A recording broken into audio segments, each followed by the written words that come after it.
start with the meeting notice. Okay, I think it's going. All right. Welcome everybody to the Minneapolis Bicycle Advisory Committee Engineering Subcommittee meeting, September 21st, 2021. Members of the committee may participate remotely by telephone or other electronic means due to the local public health emergency novel coronavirus pandemic declared on March 16th, 2020, pursuant to the provisions of Minnesota statutes section 13.01.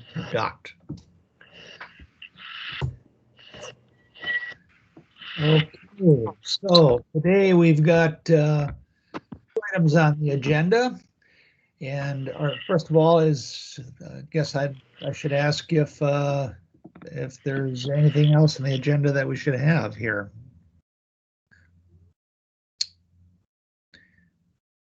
And if not, we're going to go ahead with the 58th Sunrise Bikeway 0%, Christian Zimmerman from Minneapolis Public Works.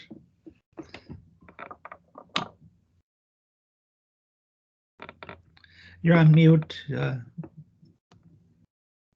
Sorry about that. Hi, everyone. Should be able to see my screen. Let me know if you're having any issues. You can see it. Great. Okay. So thanks for having me. This is 58th Street and Sunrise Drive, South Minneapolis, just north of 62, so southern limits of the city.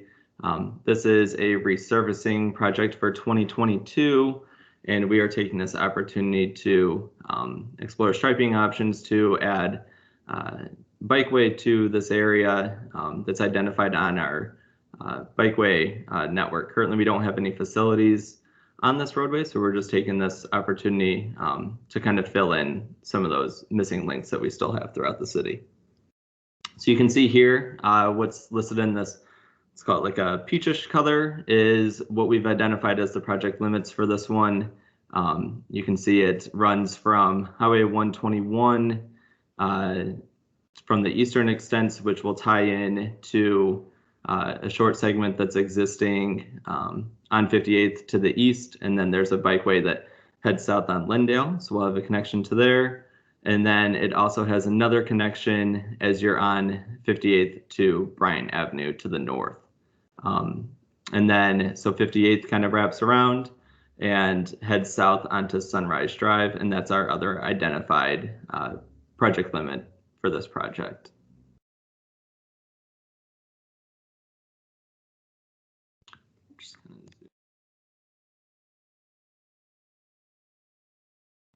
So just some super simple background information. This project is scheduled for 2022. This has been identified in our Transportation Action Plan, working through our Complete Streets policies, our Vision Zero policy, just to kind of implement them within this project to create a safer street and usable street for all users. And then also identified on our existing bikeway network map. Project location, I kind of just run through. Some other notable pieces that are on this are, we do have Kenny Park, and we also have Kenny Elementary that actually borders on the eastern side. And then we also have a middle school on the left side, St. Anthony. Or I'm sorry, not St. Anthony, just Anthony Middle School.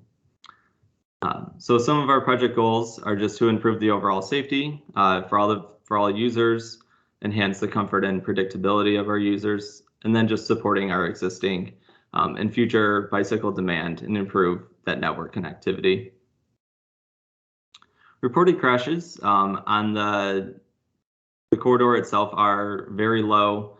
The 13 reported crashes that we actually have all occurred at the intersection of 58th and Highway 121. So once you get into the neighborhood itself, we don't have any reported crashes, and this data is from 2017 and then through what we have up to date of this year, 2021. Some existing conditions This is, this one here is on 58th. This one here is on Sunrise. So 58th is slightly narrower than Sunrise. There's no parking on the north side of the street, so the side that has Kenny Park. So there's no parking allowed on that side of the street, and then there is parking allowances on the southern side of the street. However, there's very few houses that front 58th, so parking is not well utilized on 58th as of today. Sunrise Drive is a little bit wider, so it does have room for parking on either side of the street. It does get utilized a little bit, but it's not entirely full. Most houses do have alley access on the different portions of 58th and Sunrise. On Sunrise, not all portions have access to an alley, so there are some curb cuts with driveway access straight to Sunrise. And then additionally, this route does have suspended bus service, and that suspended service is just due to the pandemic. This is one of Metro Transit's more used commuter routes, and this is something that Metro Transit has been exploring, is maybe bringing this route back sooner rather than later, just because they are hearing from different residents throughout the route that they would like to see this come back. This also serves to Southwest High School for students that are going there, and there's a little bit of I'm forgetting the name of it, but another high school in the area that a few other students happen to use. And then project schedule. So I've been working through data collection. We're in the public engagement phase right now. I'll be meeting with the neighborhood association later tonight. So that's where we're at now. We'll be moving through concept development throughout the stages with them, and looking to probably by the end of the year be at our 30%, and then have implementation when they do the resurfacing in 2022. Zoom out here. So this is just a little bit of a mock-up of kind of what you see on the roadway right now. So cross section 1 is Sunrise Drive. Standard cross section that you see is it's 44 feet wide, curb to curb. There's 2 travel lanes. There's parking on either side. And then on 58th Street, as I mentioned, no parking on the westbound side. We do have a shared parking and travel lane on the eastbound side. It's a little bit narrower. It's at 36 feet. So if you apply kind of what I would say is more of our standard directional bike lanes on either side, you kind of come out to reducing the travel lanes down to 10 feet. Parking lane would be removed on one side of Sunrise Drive just to accommodate the bikeway. It looks like this would still accommodate the parking amounts that we still have. I have done a parking study out here. The counts are quite low throughout the corridor. So we think that we could house all of the parking needs on one side of the street, and then get our bike lanes in, and would have a little bit of room left over for some buffer. And these are just kind of really basic concepts, so these can kind of move around a little bit to create the best proposal that'll work for this. And then on 58th, since the roadway is a little bit narrower, we would need to remove parking entirely. Again, that's just on the one side of the street, and the allowances are very, very minimal from the parking study that we found. And this would, again, just give us bi-directional bike lanes with a little bit of a buffer.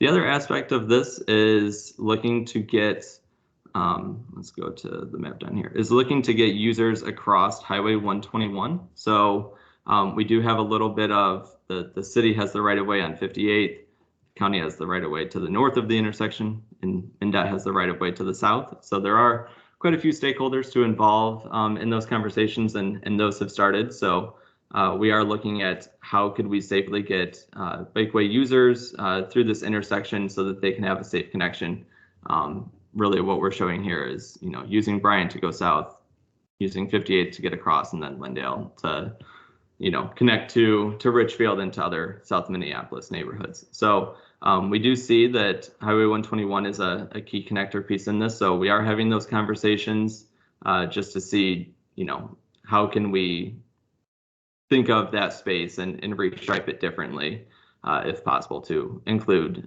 some safer bike lanes through that intersection. So with that, I'll open it up for comments and questions and go from there.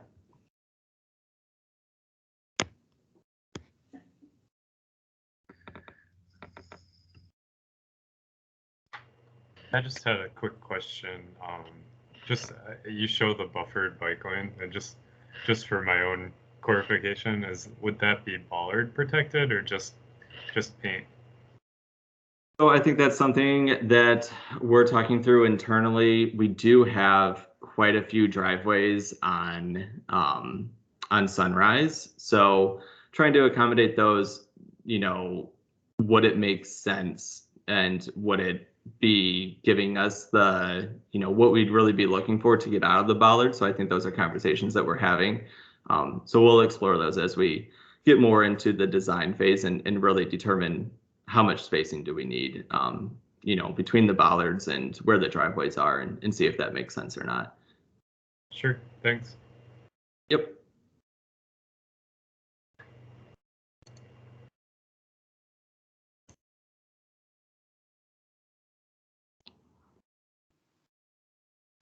Bill?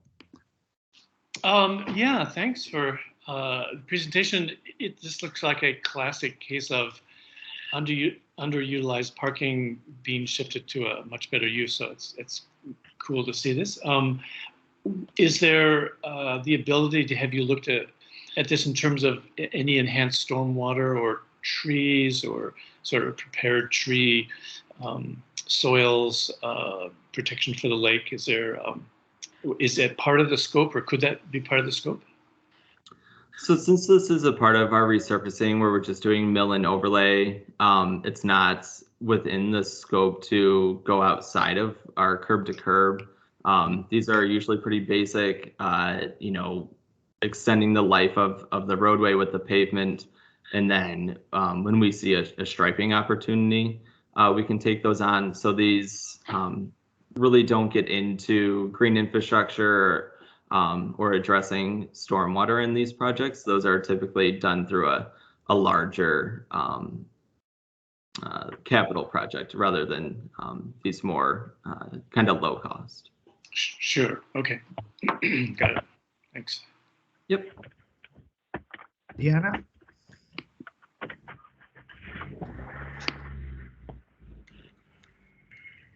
I'm probably showing my ignorance here in that the crossing of 121, that's kind of a critical piece here. Is that something that the city will do, or will the county do that, or will it be a combination project? How will that actually that come to fruition?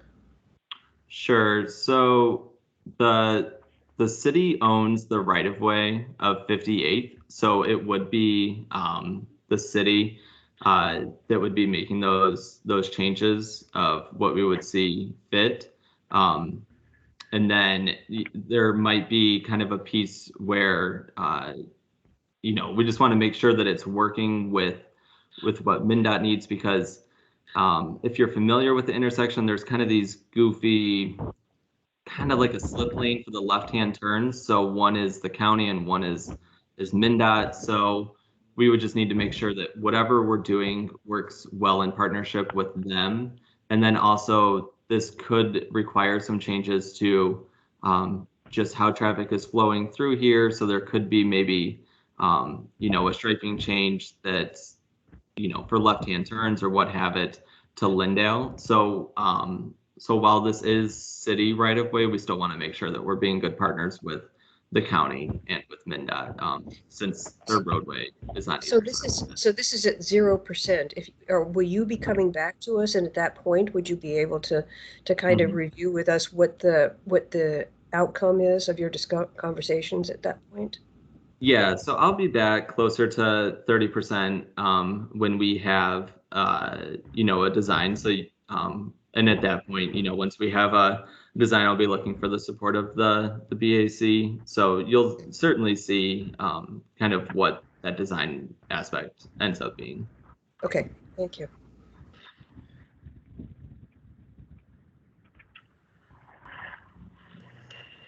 I have one more quick question now, I guess following up on what Deanna was just saying. Do you think there's any chance of, now that I've kind of looked closer at those little slip lanes, is there any chance of those going away as part of this project? So those wouldn't go away with this project. Those aren't the cities. That's actually MnDOT that has those. So MnDOT does have a street. Basically, they have their own mill and overlay for 121, including this intersection that's to come through a couple of years after our project. So that would be an opportunity in which the city can partner with them, and if they're able to you know, make any alterations to the intersection at that time, then we would work with them at that point. Okay, thank you. Yep. Yeah, Aaron, just to work on, I've also met with Christian. So that is a mill and overlay project for 2025.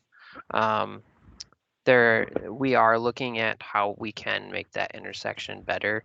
Actually, it was brought to me by our traffic safety area manager. So the mill and overlay project, no mill and overlays are limited, but there is potential for including signal replacement at there. We don't know for sure about that though. But we definitely want to take a better look at that with ours, at least on our side, that south side that's there. Cool, thanks, Jesse.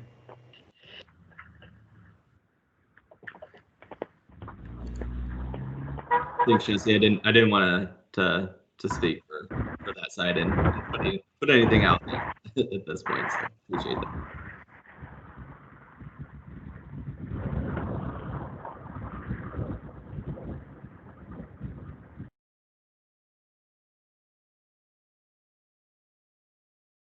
Are there any other questions or comments? Yeah, this is Dan Miller. What about safe routes to school and across the park? Are there some dollars for restriping those crossings? If there are, and I saw one, but. Yeah, so the existing crosswalks, there's one at Emerson, I think all 4 striped there, and then at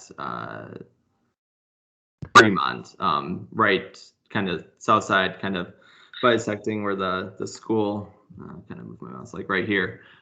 There's some crosswalks that are marked there. So we will replace those crosswalks with that existing striping. Right. Very good. And could you, is there a lot of bus stops along this route, or just a few, and how they may interact with what you're planning here? Sure. So I have met with Metro Transit a little while ago and talked to them just about this route. I don't remember the exact number of bus stops that they have, but it's a good amount for the short segment. They are on either side of the street, so they'll interact pretty much how they do at any of our other, you know, standard kind of bike lanes where we have the bus interacting, where we dash the bike lane just to show that the bus is going to be pulling over and coming through the bike lane. I don't think that there's any mid-block transit stops. They're all either far side or near side. I think they actually might all be near side. And they all occur at stop signs. So it would be a pretty standard maneuver between bicyclists and transit drivers that we have now throughout the city.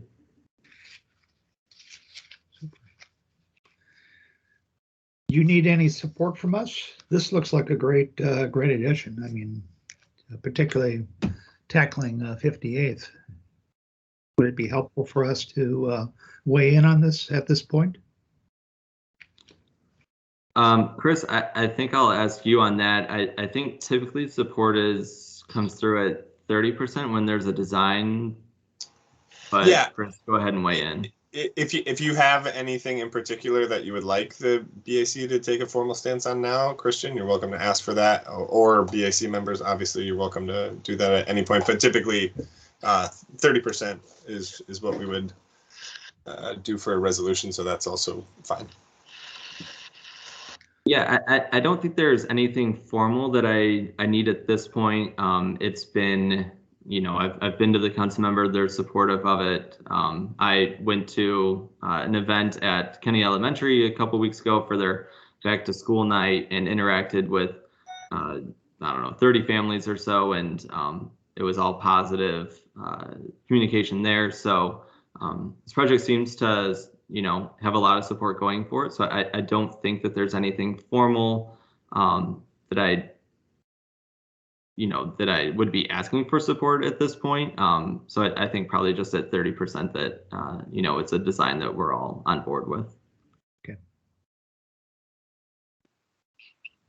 I would say that the slip lane issue is something, even though it's outside of the scope, we're talking 2025. I'm imagining, I haven't been to this intersection for a while, but it's kind of race car land. So yeah, I would think we might want to say something at 30%, looking ahead to 2025 and helping that transition as you come down Lyndale and then turn west onto what we're hoping will be a safer street. Might be something to say.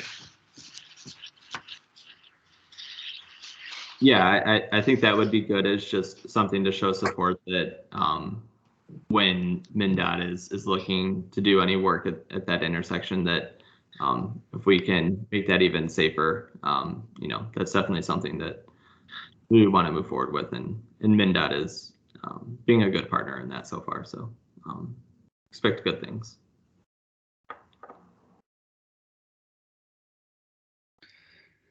Well, thank you, Christian. I don't see any other questions. This looks fantastic, and thanks for bringing it to us.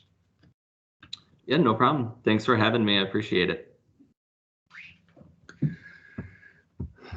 Alrighty, so our next item on the agenda is the Graco Park Trail at 0 to 15% with Carrie Christensen. And Chris, you want to? Yeah, I'll introduce the project. So Carrie couldn't be here today, but we still thought it would be best to get this item in front of the BAC today. If it makes sense at a later date for her to come, I think she's absolutely open to that.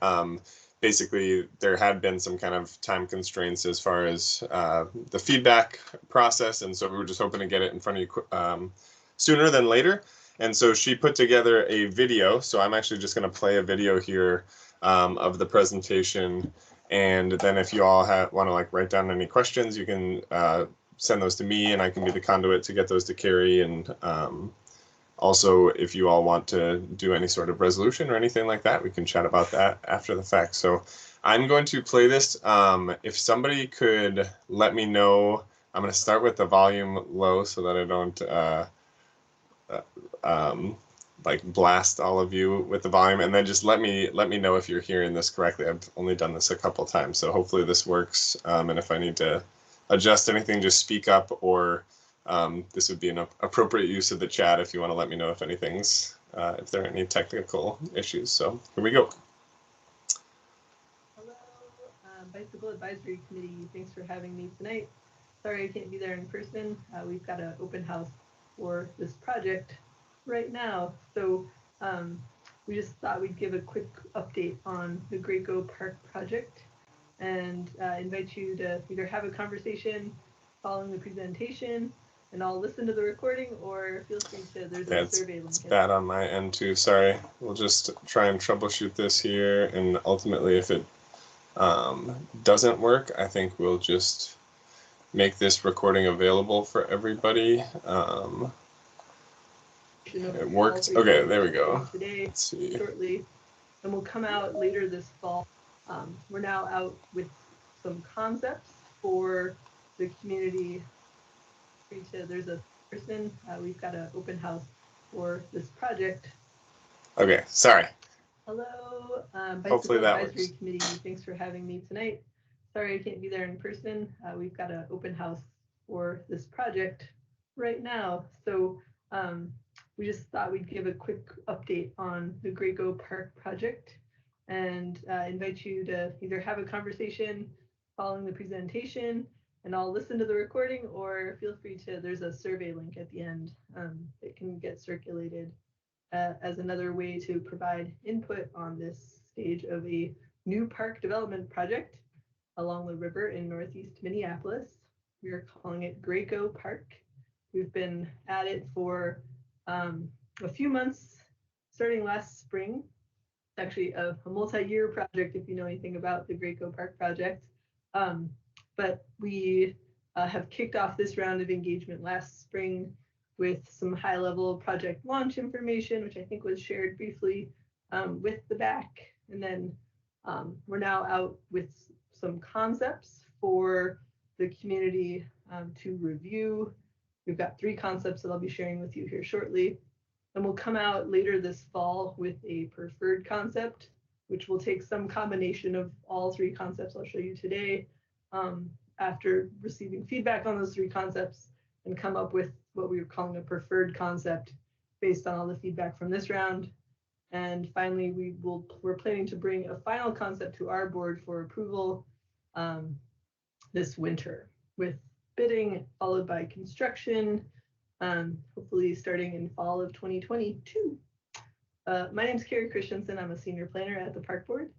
And this is the location of Graco Park. That is the park being designed, the park in question. It's here along the East Bank Trail between Boom Island and Sheridan Memorial Park. So on the edge of the Above the Falls regional park boundary and the Central Riverfront regional park boundary. So you may have seen the island being constructed a few years ago or reconstructed called Halls Island, which is adjacent to Graco Park and is also wrapped into this phase of park improvements as well. So Plymouth Ave turns into 8th and connects here between Graco Park and Boom Island Park. So that's another kind of point of the project that I want to make sure to highlight for y'all tonight. So in our first project launch stage, some of the key takeaways of the site are summarized here. So this is generally the blank slate of Graco Park, currently turf grass with an alignment of the East Bank Trail passing through. There was an easement granted by Graco to the Park Board to allow for the trail to move up the riverbank to Sheridan Park. So that's an exciting current and future trail connection. We also, another point of interest is that this is in a floodplain. And so as we think about developing the park, how do we design a resilient park? How do we place our buildings on the site to be cognizant of that 100-year flood area? What kind of grading or flood platform might be required for us to keep buildings safe, but allow other parts of the landscape to flood and be resilient with the river. The park also has really nice views of downtown, and the island is a beautiful view in itself. It's really habitat oriented currently, with really the only way to access it is either human powered watercraft or wildlife is certainly probably the primary inhabitant right now. There's also other kind of site considerations, like there's some high electric lines. There's some great little elements in the park currently, the gravel landing that will likely remain in the future development of the park. We're not referring to it as a beach because it's not formally a swimming beach. It's more geared again toward just sort of touch the water moments or human powered watercraft. We also, another point of access to the park is that intersection at Plymouth 8th and then Sibley Street. It's definitely a high traffic and it's also unsignalized, coming off the bridge. So there are some thoughts on how to connect the East Bank Trail or connect cyclists and pedestrians safely across Plymouth or potentially under Plymouth. So we're exploring the idea of an underpass in this stage of the park concept development. You'll see in a few of the concepts. We did look into a boardwalk adjacent or right next to the river, but it's looking like sort of between costs and engineering constraints, it's a more challenging option. We can only get the clearance between the bridge and the boardwalk that would work for pedestrians. We wouldn't be able to accommodate cyclists. So moving away from the boardwalk and really kind of think about this idea of an underpass or really wide tunnel, as well as intersection improvements. And finally, just to point out some of the other context around the park is Boom Island, of course, is just across the street and has lots of open green space currently and also a big parking lot. So that's something that's informed us as we're thinking about the design of Graco Park and park access. So as I mentioned, we did some community engagement last spring. We were, of course, at lots of different types of meetings, a project advisory committee, and then a technical advisory committee, which includes a lot of city staff, as well as other agency partners. In the era of COVID, a lot of online engagement, but we're able to get out on the site doing interviews and pop-up meeting, and even did a bus tour with over 60 youth from around the region to work on park design process. We, from our online survey, online engagement tool, we were able to capture demographic data, and our goal, of course, is to engage with folks that represent the city of Minneapolis. So across race and ethnicity, age, gender, and from these charts, we know that we're getting close to a representative sample just with our online responses. So that's good news, relatively diverse participants.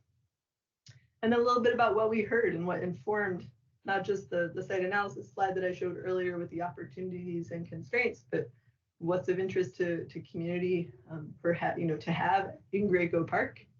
So nature and habitat rose up to the top. Other types of recreation really rose up as a priority, including the trail, which is such an important function, interacting with water, trees, so a need for shade on the site. It's just a big, wide open turf grass area currently. Interest in vendors and how to activate the site in different creative ways.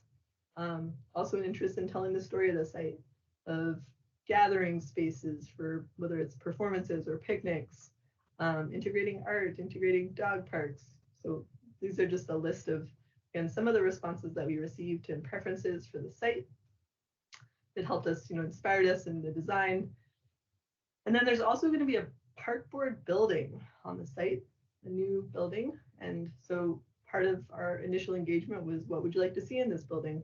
And I think it aligns well with what we're thinking, which is definitely indoor-outdoor connections. How do we activate the park with this building here?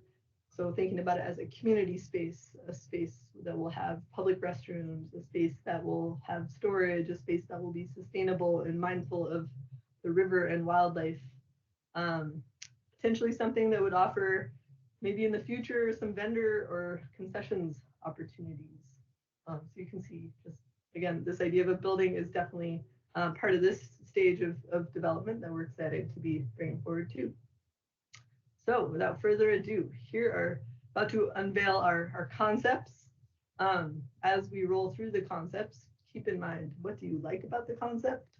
What concerns you about the concept? And knowing that not all the elements of the concept can fit into the project budget, what elements would you prioritize?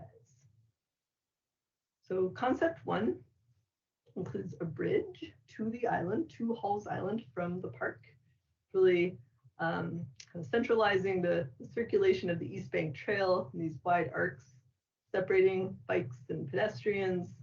With here's that underpass. We're thinking a really wide underpass, maybe even up to 30 feet wide, as a tunnel, seating elements along the water, and then a more activated kind of recreational corner of the park here with volleyball courts, potential dog parks, and then a small parking lot for loading, unloading, and accessible spots for the buildings largely. So park board building, multi-use building, also potentially having some tenants that are community oriented and help to activate the park, keep eyes on the space is another direction that we're headed with the building. And then finally, a splash pad feature, some kind of a water element for play. All of the concepts include intersection improvements, and I'll talk more about those in a minute. They all also have what we're calling a flood barrier, which is not a wall, but more just grading and kind of being cognizant of that 100-year flood event and designing buildings above that ground or other structures or elements that really can't withstand flooding. So that's concept one. Here's another view of that first concept. So concept two, as you can see, there's no bridge to the island in this one.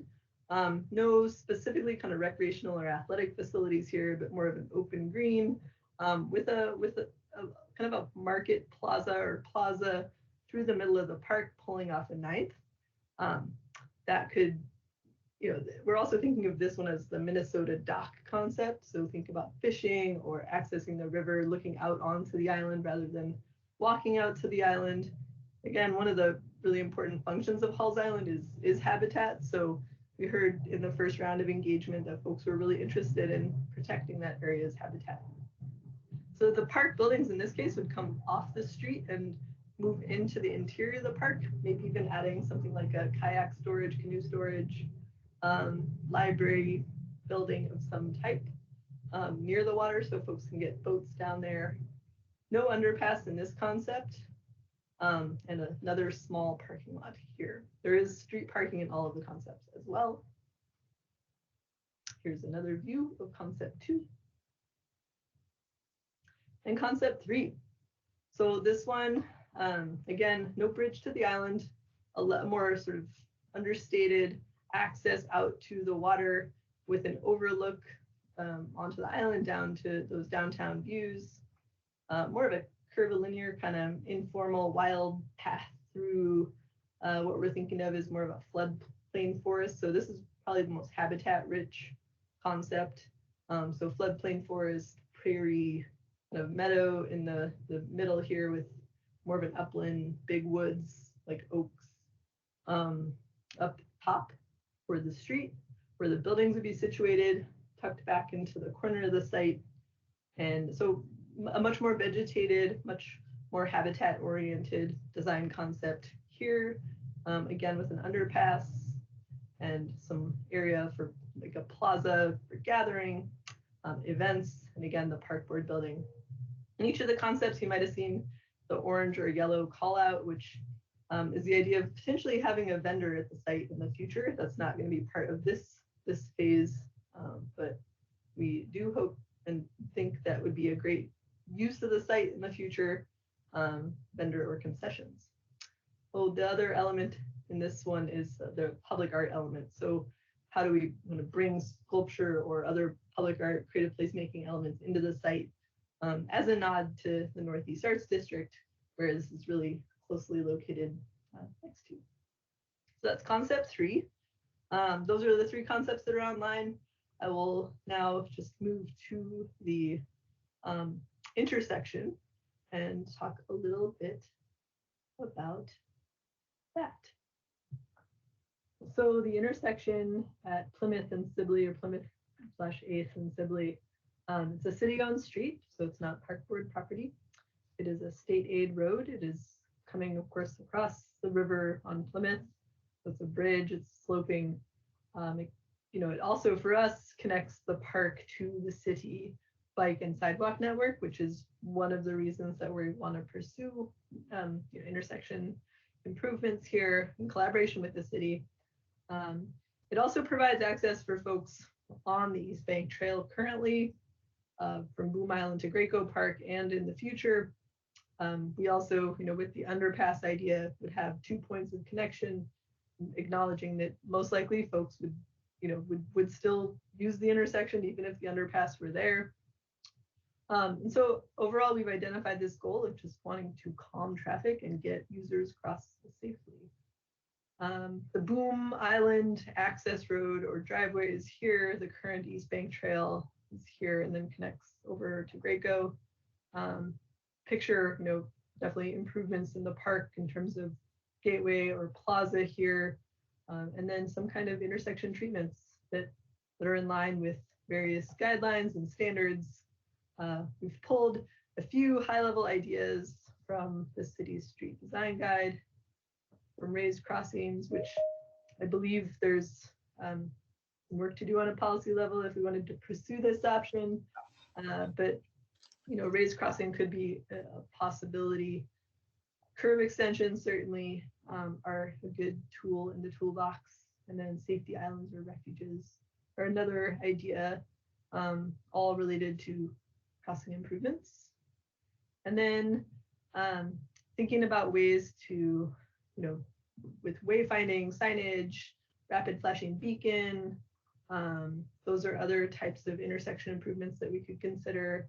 These are from the MnDOT Bike Facility Design Manual, again, calling for curb extensions, thinking about mixing zones with bikes and peds, pulling people off of the Plymouth bike lane up onto the curb, potentially at that corner intersection where the sidewalk would intermix with the bike facility. So, says we're just beginning the conversation around intersection improvements. And again, working in collaboration with the city on it, just starting that conversation. And so wanted to bring it early to you and just see if there's thoughts that as the Bicycle Advisory Committee you might have on the direction to take this, or just maybe a list of tools in this toolbox that you would be supportive of. Okay, and that's it for me. This is just updates on the final sort of project timeline. We'll be coming back out with that preferred concept later this fall.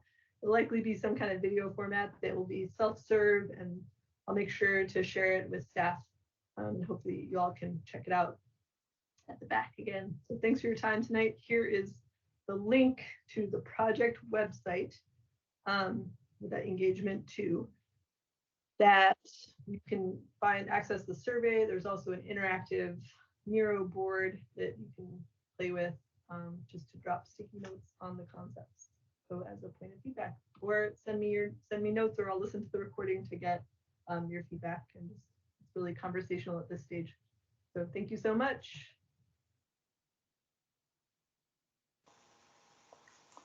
All right, Cadence, I see you've got your hand up. I'll pull up the slides, which actually just really quickly before I let you go, Cadence. The slides are online. The link that Carrie was just talking about is also on the slides online if you want to look at those, or if you need can't access that, just shoot me an email, or Carrie if you have her email. But go ahead, Cadence.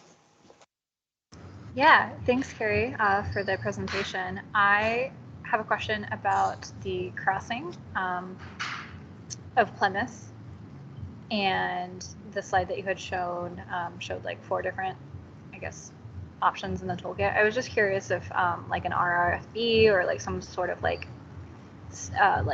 mid-block crossing is in the toolkit as a menu item across from Boom Island Park to. And Cadence, just quickly, sorry. So I'm not sure if maybe you jumped in late. That was actually a video because Carrie wasn't able to make it here today. Yeah, sorry. So Carrie's got a separate open house. Good to know that it looks the same and like functions as well as if somebody's here. So yeah. But she did give this presentation at the PAC last week, so I don't want to speak like too much to it. But which piece were you? Like what area were you talking about? Because that same thing did come up at the PAC, I believe. Yeah, so I actually just biked through here Sunday, but like when you're biking from Boom Island Park and you want to cross the river and you have to try to, take a left out of the parking lot entrance onto Plymouth, it's really difficult because it is unsignalized. I was wondering if there could be like an RFB mid-block crossing there, but like primarily across the driveway. Yeah, like north to south crossing of Plymouth Avenue, like to connect the two parks. To connect the two parks. Okay, yeah. Yep. So that same question did come up with the pack in the back, and basically they're not at the point yet where they have that fully figured out. But RFB is. I actually made that same comment last week of like potentially considering that, as well as they're considering a number of other intersection treatments. And I believe this group will get a chance to comment like on whatever that intersection looks like in more detail, because that's a city street. So like whenever that happens, but I'll make sure that that comment gets onto Carrie. Yeah, that's just like one of those connections that I make frequently enough where I'm like, oh, I wish it were just a little bit easier to get that one. But yeah, I liked each design option as it was presented, and I think I actually like option 3 the most, in case that influences anyone's conversation tonight. Thanks. All right, let me see what the order is here. Aaron, it looks like you had yours up. Yeah, sure. So kind of seconding Cadence's idea of the crossing, I ride that pretty regularly along Plymouth, and I don't actually turn off into the park usually, but what I do see are pedestrians waiting to cross. I don't even know how wide Plymouth is at that intersection, but it's got to be at least 50 feet. Just like hoping cars stop in both directions, and so some serious work to calm that intersection will make a huge difference. Like it'll make the street feel a lot better for all users, I think, but especially people trying to cross it. So that, and then I don't know. I guess if just with regard to some of the preferences of the designs, I really like the idea of a circulation being created if you can calm Plymouth enough, and then do the underpass option, due to the limited boardwalk availability. So folks using the parks could potentially walk or bike a loop around the two and kind of make them into one big park if they wanted to, instead of being separated by this giant road. I think that would be great. Cool, thanks, Aaron. And one thing I'll throw out that Carrie said last time, and perhaps Cadence, if this causes you to want to add on your comment at all, you could. But it sounded like the approach that the park board's going to take is less so like we'll choose option 1, 2, or 3, and more so they're kind of looking for feedback on what aspects of any of them you like the most. So as much as you want to call out or pull out like the specific things, I think that'll be helpful for Carrie at this point. But Jesse? Yeah, staying at that intersection conversation, one of the intersection improvements that I think would be helpful if it were considered. So thinking about the turning movements for cyclists and getting through that intersection, it'd be nice to be able, so going east, coming down the bridge in the bike lane, and then trying to get to the shared use path that's going through Graco Park. That left turn is fairly difficult to make because one, you're coming down a hill and you don't want to necessarily like stop in the bike lane at all because there's probably cyclists behind you that are coming down fairly quickly. Don't even really want to do like a 2-stage turn, because like if you go to the opposite side of the intersecting street, then you're on the wrong quad to cross back over to get to Graco. One option is to leave the bike lane and get into the traffic lane to turn left, but then you're having speeding cars coming from down the hill. So I guess I'd rather have a speeding bicyclist coming down the hill behind me than a speeding car. So having some sort of like left turn space for cyclists coming down eastbound in the bike lane area would be super helpful, just because that's like a general direction that, I mean, I feel like I see a lot of folks trying to make. Cool, thanks. Deanna? Yeah, in terms of what we like and don't like, I also am favoring option 3 because I both bike this and I walk this, and it would improve both of my experiences if we separated the bikers from the walkers. In option 3, we actually have, if I'm reading that correctly, we have the walkers going underneath the bridge and coming up closer through the wooded area. And then we have the bikers who would more naturally go to the intersection, through the intersection, and going through the park differently. Ultimately, they end up together anyways. On the other side of the park, we end up with a modal path anyways. But it would be really nice right there where things get a little bit congested to have them separated. So that's one of I kind of favor that as well. I also am not that enthusiastic about a bridge going out to the island. I think the island needs to stay the island.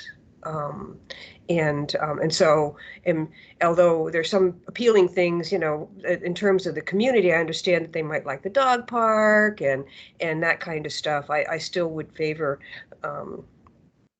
something a little bit more green and on this side of the island. So that's my input. Thanks, Deanna. Cadence? I just wanted to share that I really don't like the idea of parking in this site plan at all, especially since the one cross street is pretty wide for parking.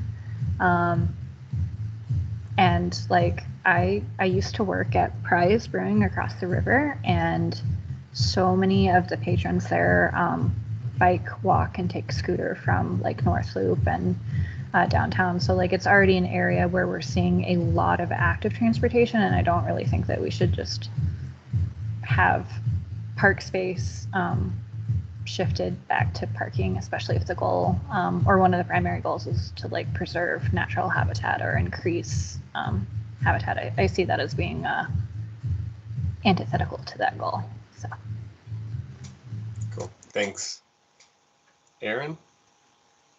Hey, I've been looking at one of these renderings as we've been talking about, like Jesse was talking about bikers, if you wanted to go north or northwest, I guess, on that left-hand turn.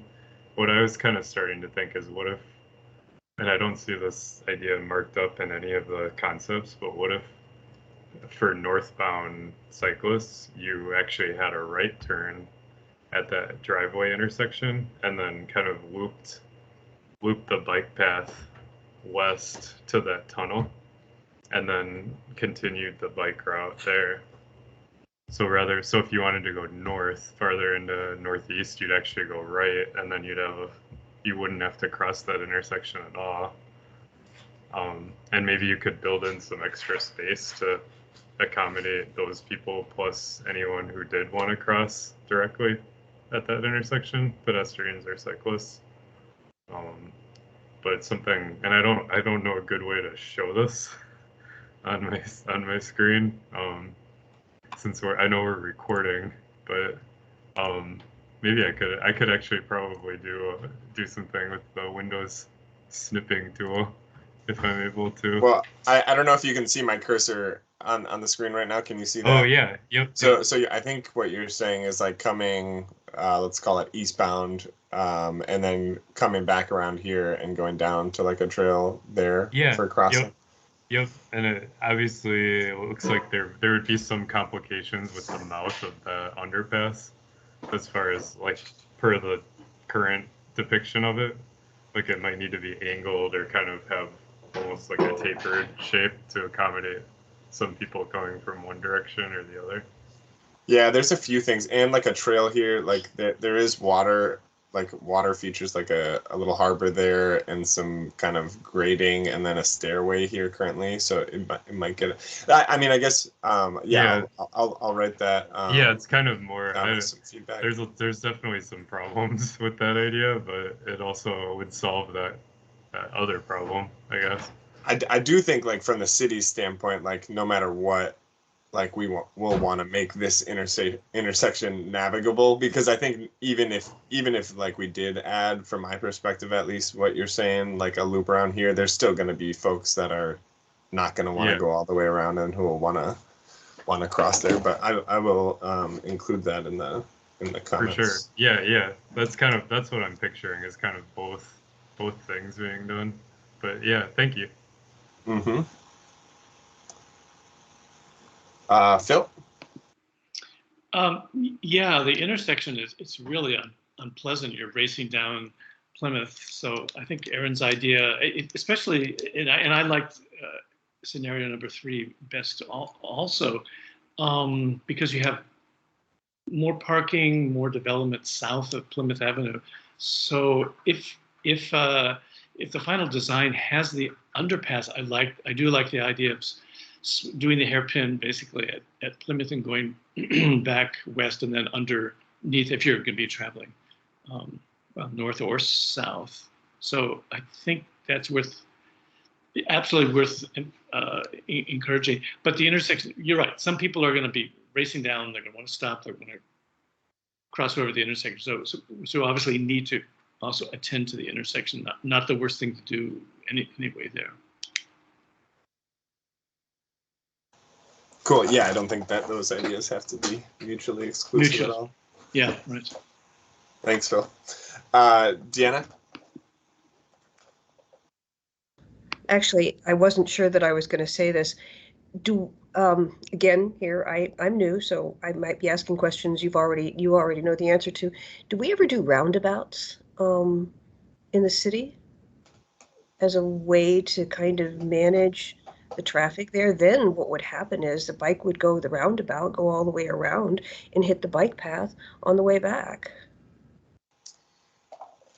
Yeah, I mean, we definitely don't have like a design rule against using them. The one thing that could get tough here is, like, with roundabouts, and I won't claim to be an expert, but like it really is important to get some of the design right, and to do that you often need a lot more space, which might mean kind of like widening the area that's used here, which could potentially be possible, but you just want to make sure that the angle is enough where like cars actually stop, right, and like have to slow down and things, which might make it like a little bit. We own 3 of the corners there.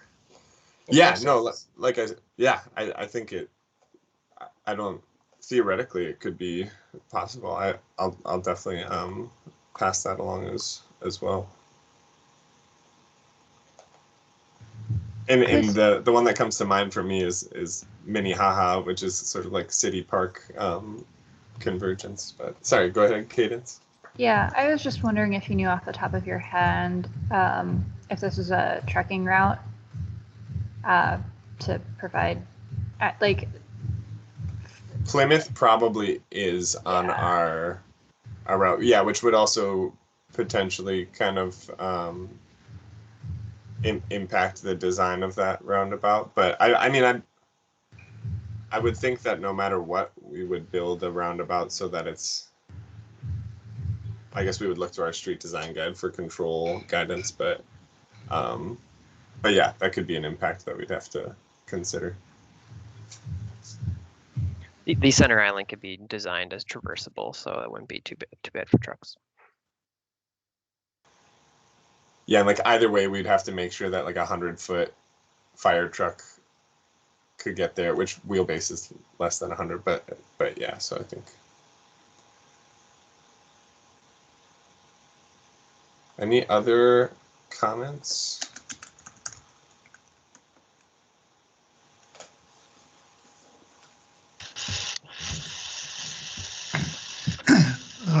This is Dan. I think it's important to reinforce the idea of having two access points into this to connect both the north and the south end, connect Boom Island to the Graco Park, and to make these function as much as you can as as one, or as connected, to connect them better.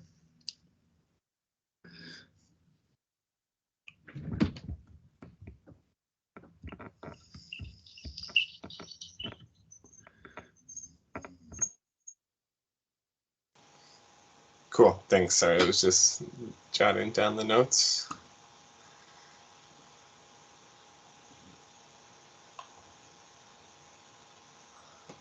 All right, I don't see anybody else. So Dan, I'll throw it back to you again if you have anything else you want to go through before closing, or and actually one last thing. Like I guess Dan, maybe this is a question for you as to whether folks want to just submit their comments. I will give all these comments to Carrie.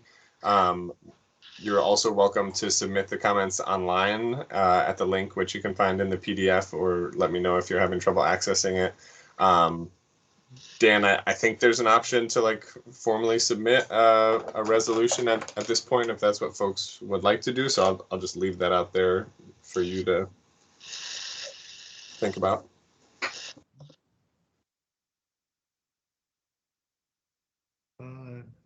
So how do people feel about commenting on this, and what would we comment about?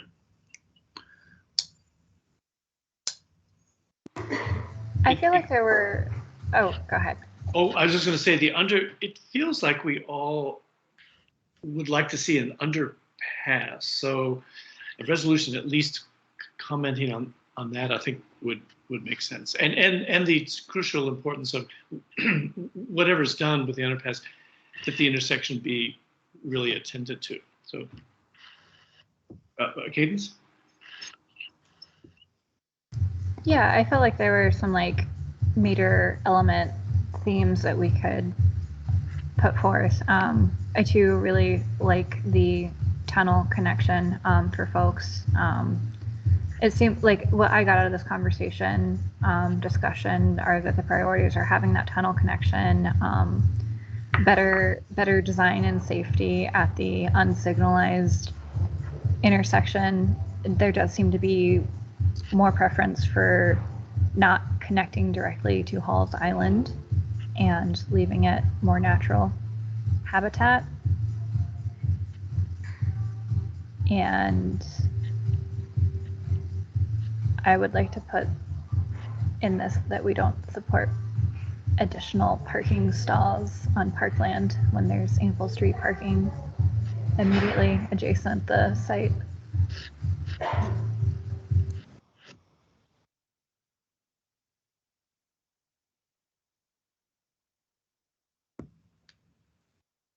I think I could agree with all of that.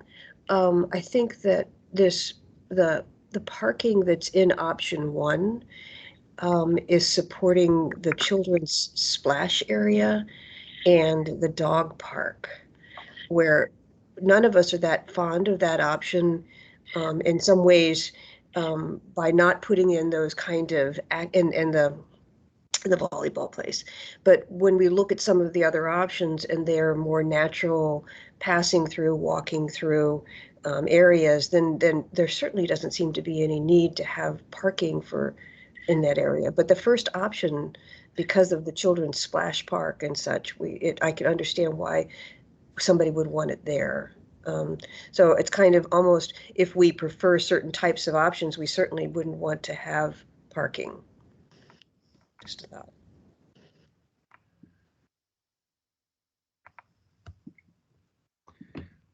Wesley?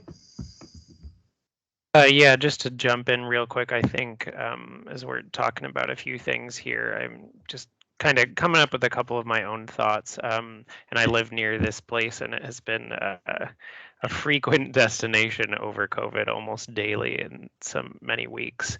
So I think that the parking question is interesting, because is it the third concept doesn't have any parking, so they're showing themselves that, oh, maybe we don't need it here.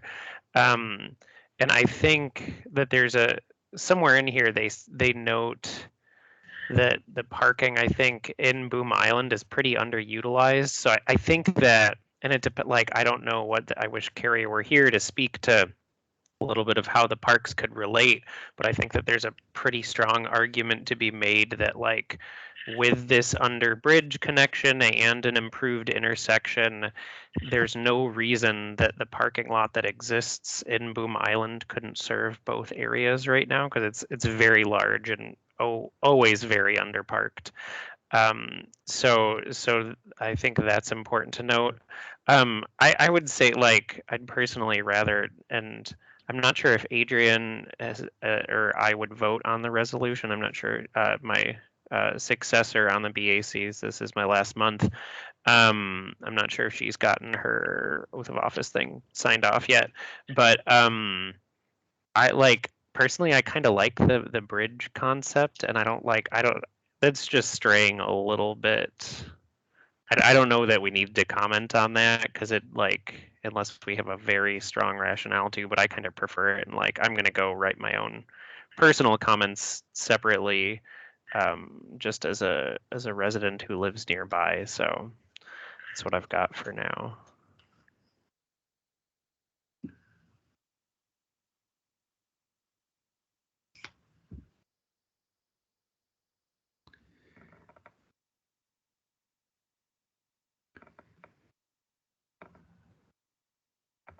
So I've written some thoughts down here, and as to what people are saying.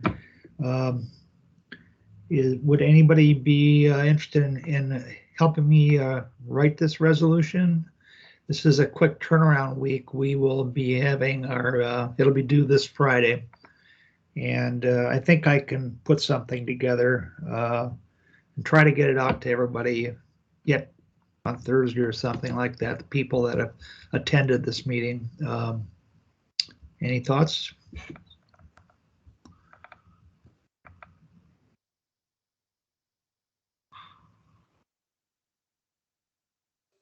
Dan, I'm always willing to help. Thank you, Marty.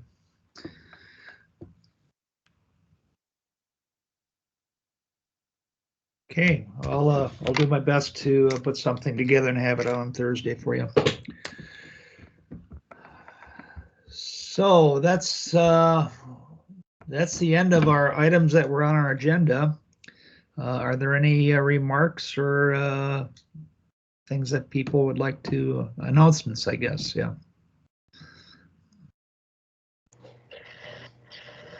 One thing I that's worth noting, but also a little bit of a concern, is so really exciting end of it is that the along First Avenue, the Whittier-Lyndale bikeway construction has begun.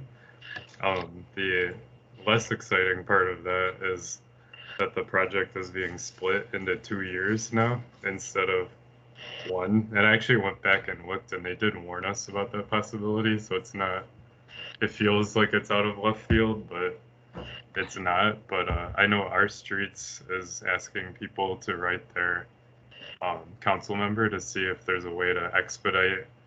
It seems like the reconstruction of First Avenue, it's kind of like a complicated ask, but because they also, so the project was split into 2 years. Reconstruction of First, and why it was bollard based was due to the impending reconstruction of First Avenue that was supposed to be in 2023, I believe, and now that's being pushed back potentially to 2024 or later. And so just if you're interested, it's worth probably writing your council member to ask that First Avenue reconstruction be kept on its original timeline. And I don't know that we necessarily need to write a resolution or anything on this, but Aaron, do you know if any of that delay is just due to like materials and schedule? Because I mean, asphalt plants will shut down in, you know, like the next month and a half. Yeah, months max. yeah. So I don't know the answer to that. I actually, maybe Chris might know more. Well, about that. yeah, sorry. And actually, could you just repeat? I missed a brief part of that. Of like, were you planning to reach out to someone? Is that what you were saying? Yeah, well, I was gonna reach out just kind of personally to my council member. But yeah, So there's I mean, of course you're welcome to do that.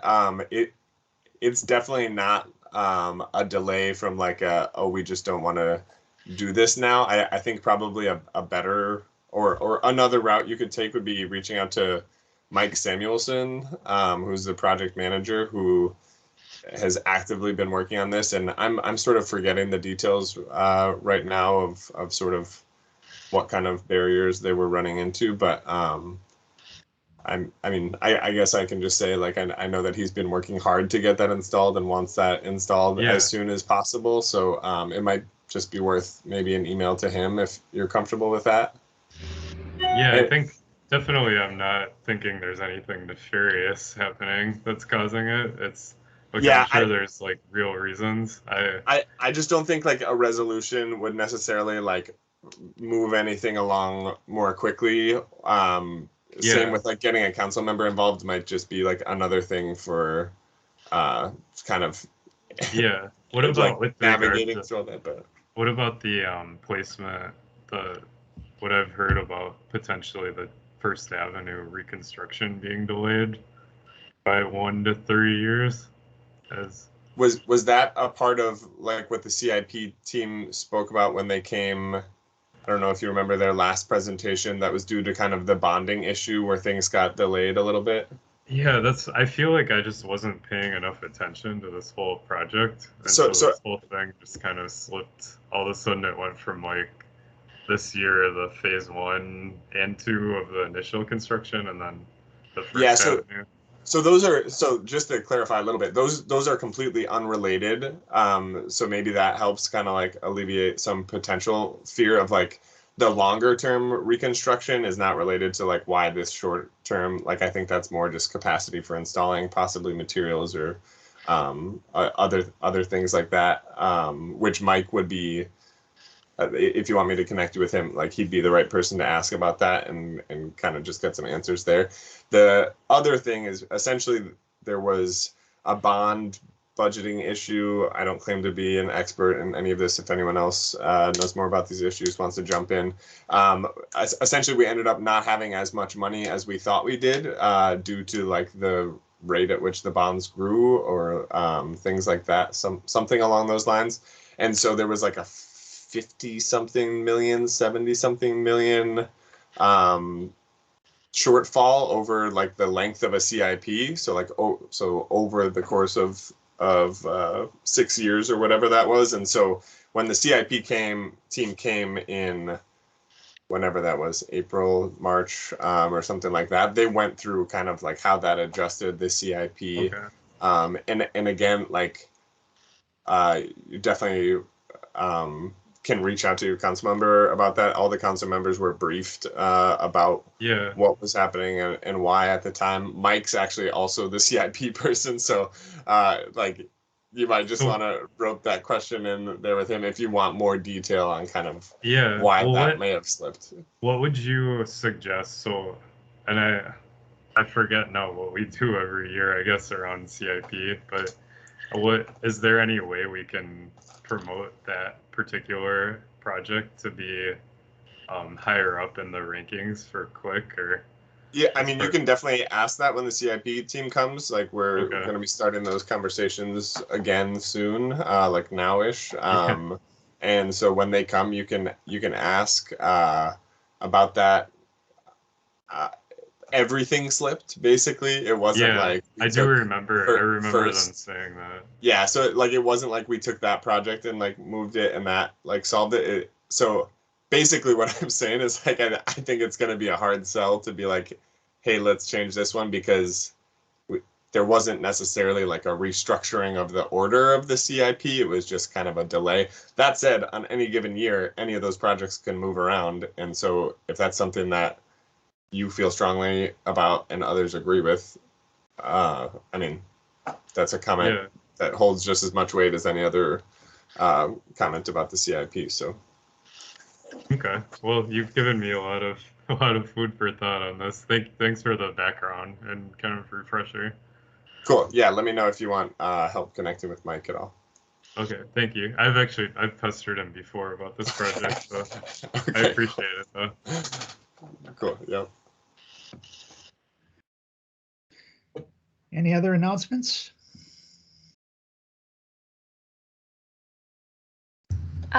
Not really an announcement, but more of just like a general concern over the last couple of weeks with lack of coordination between bike detours, like literally all over the city. Trying to take the Greenway, it just whatever.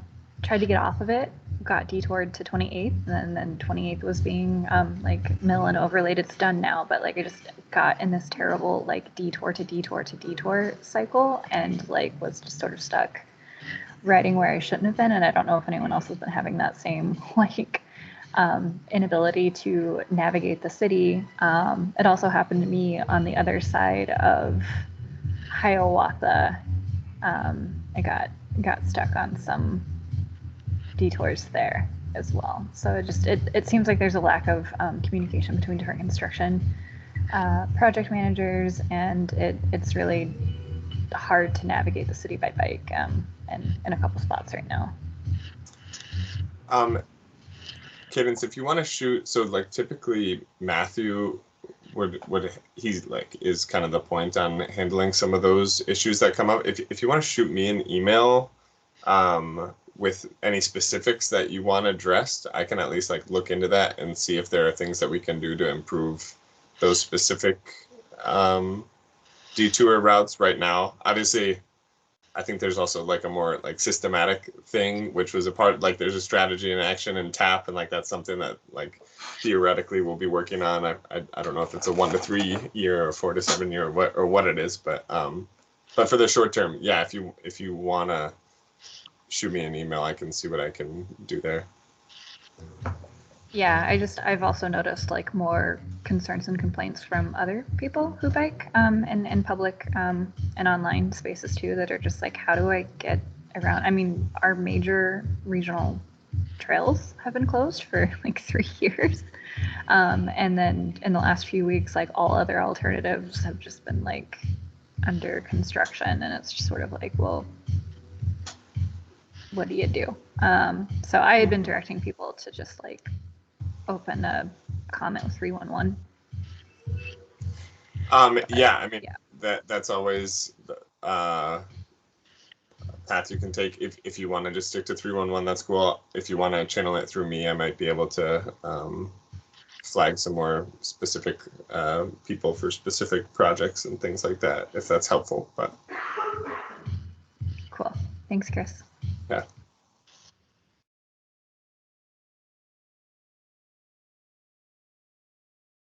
Okay, I see no more hands raised. I think we're done. Call it a close. Thank you, folks. Thanks, Dan. Thanks, everyone. Thanks, everybody. Thank you all. Thanks. Thank you. Have a good night.